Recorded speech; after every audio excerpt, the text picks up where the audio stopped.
Hello everybody, I'm Jeff Watson. This is Tal Morris and the booth is Smitty Howell. We're doing this for the P&E exclusives on Grammy 365. We're going to be starting with acoustic guitar miking techniques. On this guitar right now we have an MXL 604 and we have the Telefunken. Which model is this? 260. The 260, and we're also running a direct feed from the guitar. And these will be mixed according to our ears once we get into the mix mode of the performance. We're going to test and show you the sound difference of each microphone. And I'm just going to play the same thing over and over again. And we'll start with the Telefunken. And I'll just strum something very simple.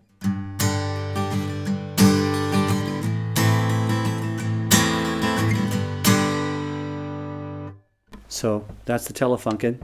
Now we move to the MXL. Same performance.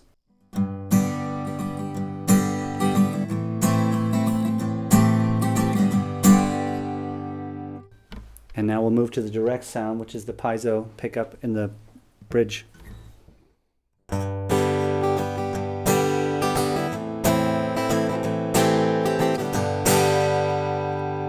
Love that song. That's great. It's going to be a hit. That's a hit. That's a hit.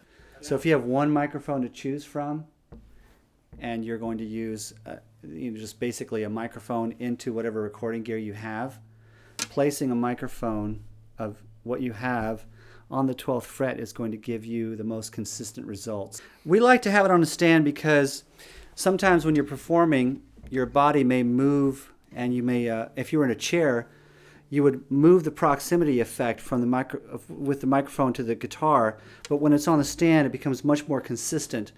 You know, I have to adapt what I'm doing for the microphone, and that because the stand is stationary, the microphone gets the benefit of the situation rather than what I'm doing. So it's a little harder for the player, but it's better for the sound. It's better for the sound and for the performance. Yes, yeah. is. And also, this is all experimentation based on the song that you're doing. You might want to have a more focused mid-range tone. You might want to have a more bass sound, and that's why we have multiple microphones and the direct feed from the guitar, pickups. Because depending on the moment in the song, we want it to be placed perfectly. You don't want to do a lot of EQ or manipulation of the sound if you can help it when you're mixing. You want to try and get it right before you start the mixing process. Yeah. And having all these types of different options allows you to choose that sort of thing rather than create it in the mix. With most guitars you get these days, I mean, at a certain level above a couple $100, you're going to have an internal pickup.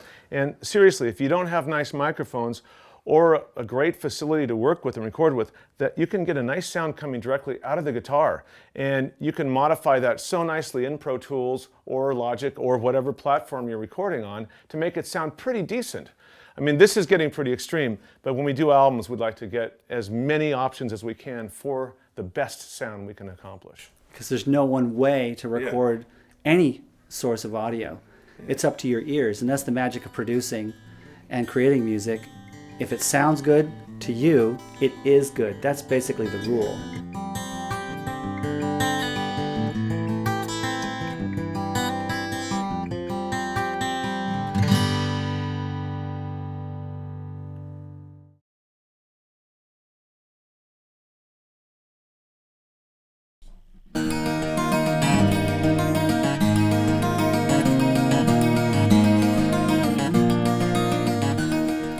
I'm Jeff Watson, and one of my earlier gigs was a band called Night Ranger that we started in 1980. And this is an old Guild 12-string that I used for all the acoustic parts on all those early albums. And we're miking this again with a Telefunken and the MXL 604. I'm not using a direct feed from this guitar because at the time it did not have one. And this is still the same miking technique, right off the 12th fret and off the body of the guitar, but I'm going to do some flat picking. And this is what I used to do a lot of back when I was young.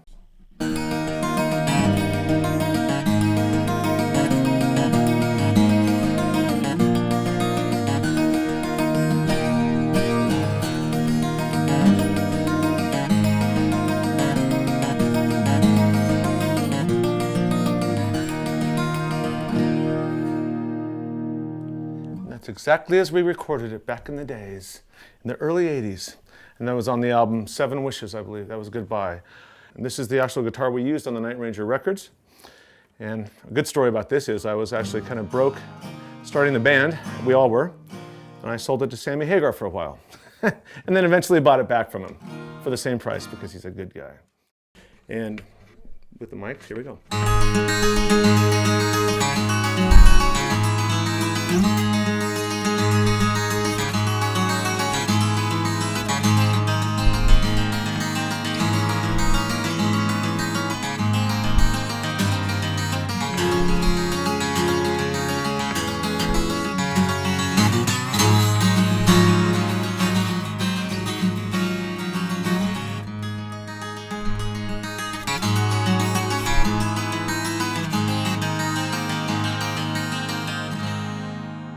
And we'll be comparing those mic sounds once we get inside the control room. And I just hit the microphone. That's what we do in the studio. We bump these, make sure that we're okay.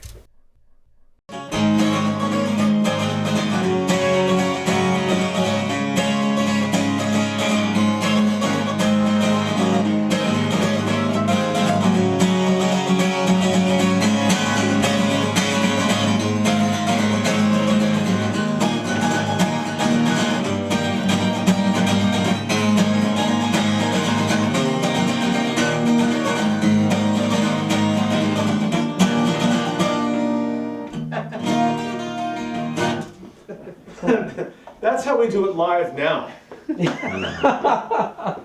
Grammy 365 out!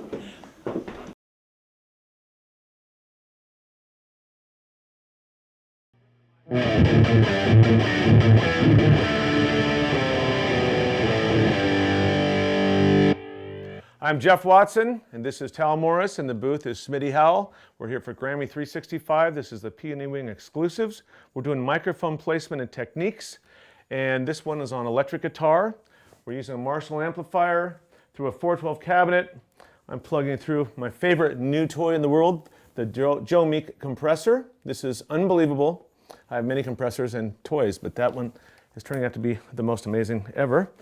And I'm using a line 6 delay on the effects loop of the Marshall, just for to make my ears happy. We've picked our favorite speaker. It's important when you use a large cabinet to choose your favorite speaker, and we've chosen this one.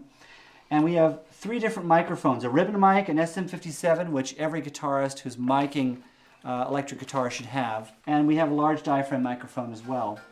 As Tal said, the Shure SM57 is the standard of the industry. Yes. If you don't have one of those, you're probably not in the music And if you're going to choose one microphone to mic guitar cabinets, that's the one. The SM57. However, the ribbon microphone captures the body that we want. The SM57 captures the attack and the upper mids. And the large MXL is capturing more of the roundness of the entire cabinet. That's our hope anyway. We'll find out once we mix the faders and find out where we are with the sound. Our ears will do that decision making for us. When, let's say, a solo is happening, you can actually, in real time, fade in and out different microphones. This was a technique that Eddie Kramer used with Jimi Hendrix. He had a lot of microphones capturing at different distances at Jimi Hendrix's cabinets, and we're kind of emulating that here. And as the performance goes with regard to like emotional peaks and valleys, you can choose which microphone you want to accentuate in real time and create a very 3D effect. And that's why we use multiple microphones here. So we're going to turn this on. And with the advent also of Pro Tools and Logic and all the different recording platforms, you can automate those fader moves, exactly, which makes life quite a bit easier as opposed to using the full real console. We have both options in here, but we will be using Pro Tools for this today. And so might be a little bit loud. Let's hear some sound. Let's hear some. Sounds like a hum to me. Oh, that's beautiful. What do you think?